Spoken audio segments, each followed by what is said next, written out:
sinunog ko yung ano mga master. Yung kahoy na natira, sinunog ko. Kaya kung napansin nyo, may itim. Kasi mas madaling tanggalin or manumanuin sa akin kapag ininit ko yung kahoy or nasunog. Humihiwalay kasi sa bakal eh. Yan.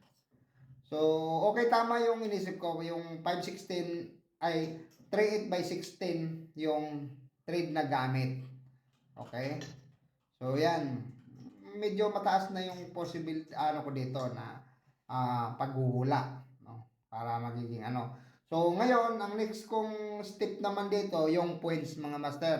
Pero kung mayroon makapag-comment or ma-check nyo sa Sion, kasi nung tumingin kami sa website ng Sion, ay pwede mabubuksan parang ano may bayad yata. So, hindi na kami nagpumilit na ano. So, mga master, kung sino yung pwedeng makasilip or makapag-access doon sa Sion. So yan, pwede comment master kung siguro mayroon silang pinakauna talaga na matulis yung points nila.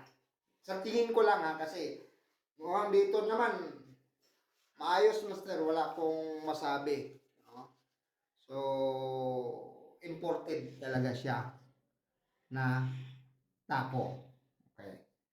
So, ang pinakaano ko lang, kung baka yung pinakaunang Sion, matutulis yung points nila, tapos ito malalaki yung diamond nila.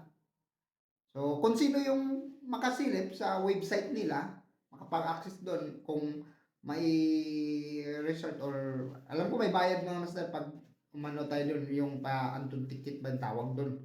So, may bayad tayo doon pag ano. Pero malay mo kung mayroon dyan na nakakaalam. So, comment. Okay, maraming maraming salamat mga master. So, next video na lang ang update natin.